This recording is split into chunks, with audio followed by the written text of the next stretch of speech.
नवरात्रीमध्ये जर तुम्ही अखंड ज्योत प्रज्वलित करत असाल तर हा व्हिडिओ नक्की पहा. नवरात्रीमध्ये 9 दिवस 9 स्वरूपाच्या देवीची पूजा केली जाते. मातेला प्रसन्न करण्यासाठी 9 दिवस उपवास करून मातेची अखंड ज्योत पेटवली जाते. तुम्ही अखंड ज्योत प्रज्वलित करत असाल तर काही गोष्टी तुमच्या लक्षात ठेवणं खूप गरजेचं आहे.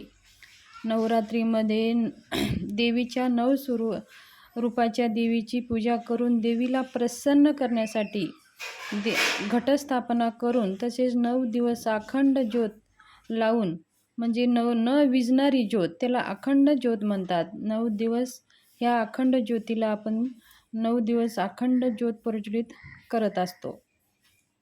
तर तुम्ही अखंड ज्योत प्रज्वलित करत असताना काही नियम आपल्याला माहिती असणे खूप गरजेचं आहे.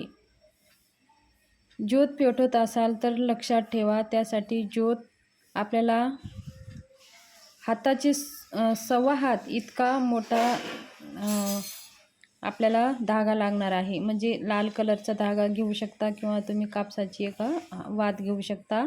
हा एक हात पूर्ण 1.25 हात अशी आपल्याला वात घ्यायची आहे. अखंड ज्योत सांभाळण्यासाठी असे लक्षात ठेवून आपण स्नान करून शुद्ध झाल्यानंतर अखंड ज्योत तूप किंवा तेल घालून आपल्याला प्रज्वलित करायची आहे. अखंड ज्योत कधीही घाणेरड्या हाताने स्पर्श करू नये. अखंड ज्योत लावण्यासाठी वापरलेला दिवा किंवा तुटलेला दिवा अजिबात वापरू नये. या दिव्याची वात ही अखंड ज्योतीसाठीच योग्य असायला हवा. अखंड ज्योत तांदळाने भरलेल्या ताटात असावी. देवीजवळ जमिनीवर नाही तर तांदळाने भरलेल्या ताटात अखंड ज्योती ठेवायची असते. ज्या ठिकाणी ज्योत पेटवली जाते त्या ठिकाणी कुलूप लावू नये. म्हणजे ते खोली प्रकाशित असावी.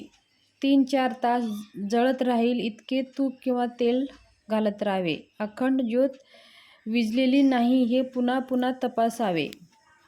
कन्यापूजेनंतर अखंड ज्योत आपोआप संपते. जर काही कारणास्तव तुम्ही तुमच्या घरात अखंड ज्योत लावू शकत नसाल तर तुम्ही तुमच्या नावाने अखंड ज्योत साहित्य एखाद्या मंदिरात दान तुम्ही देऊ शकता. तुम्ही घटस्थापना करा किंवा घटस्थापना नाही केला तरीही पण अखंड ज्योत आपल्या घरात लावत असाल तर हे नियम आपल्याला आवर्जून पाळायचा आहे. ज्या वेळेस आपण अखंड ज्योत प्रज्वलित करत असतो तर त्या अखंड ज्योत आपली 8-9 दिवस अखंड ते तेवत राहावं म्हणून त्याच्यामध्ये आपल्याला 1 लवंग, 1 वेलदोडा म्हणजे विलायची आणि 1 कापराची वडी हे त्या दिव्यामध्ये आपल्याला घालायचं आहे. ते एकदाच घालायचं आहे सुरुवातीच्या दिवशी आणि त्या दिव्याची तेल किंवा तूप घालून आपल्याला त्या दिव्याची पूजा करून त्या दिव्याला नमस्कार करायचा आहे. अग्निदेवताला आव्हान करायचं आहे.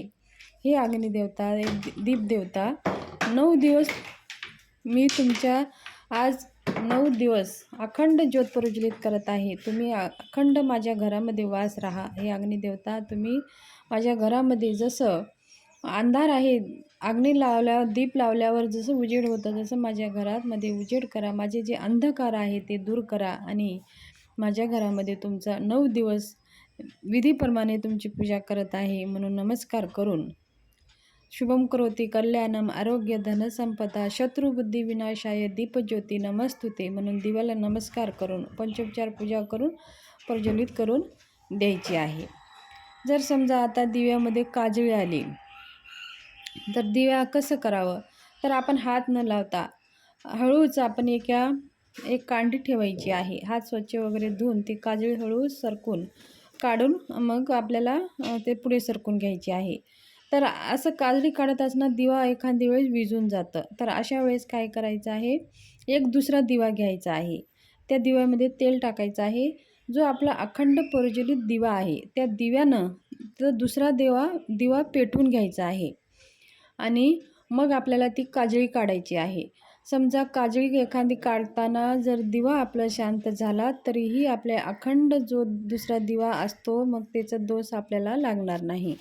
मग ती एखादी काजळी काढताना जर दिवा इजला तर त्याच दुसऱ्या दिव्यानं दिवा पेटवलेल्या दिव्यानं ते दिवा आपलं प्रज्वलित करून घ्यायचं आहे. म्हणजे आपल्याला मनात शंका पण येणार नाही. जर एखादी वेळेस आपला दिवा इजला गेला तर त्याचा आपल्याला मनात शंका पण येणार नाही.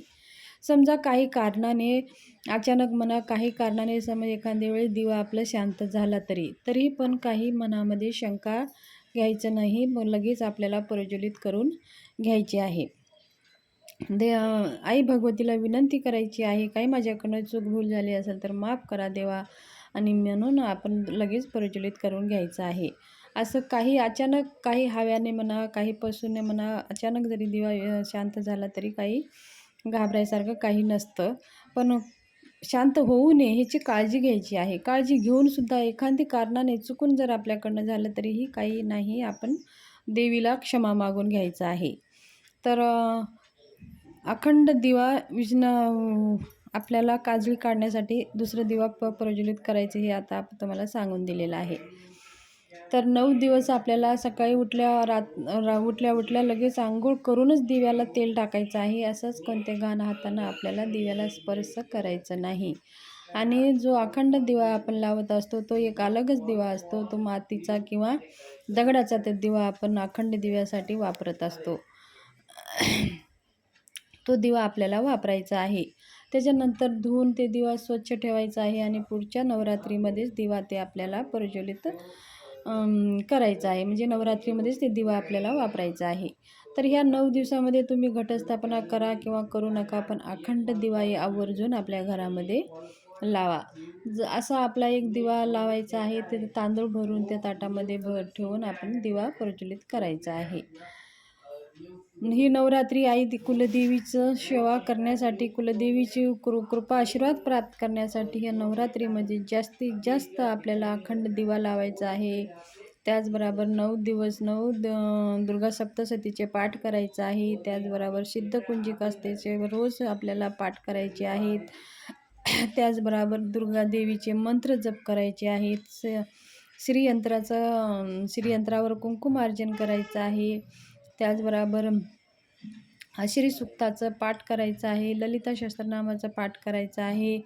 आपल्याला 99 मंत्राचं जप करायचं आहे. यथाशक्ती तुम्ही जप करू शकता. 10 माळी, 11 माळी, 21 माळी किंवा 1.25 लाख जप अनुष्ठांग तुम्ही करू शकता. तर ह्या असे अनेक प्रकारची साधना या नवरात्रीमध्ये आपण करू शकता आणि आई देवी भगवतीचे कृपा आशीर्वाद आपण प्राप्त करू शकता.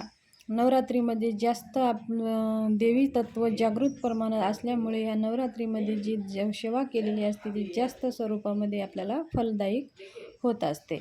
तर नवरात्रीविषयी माहिती ही शेअर करायची होती.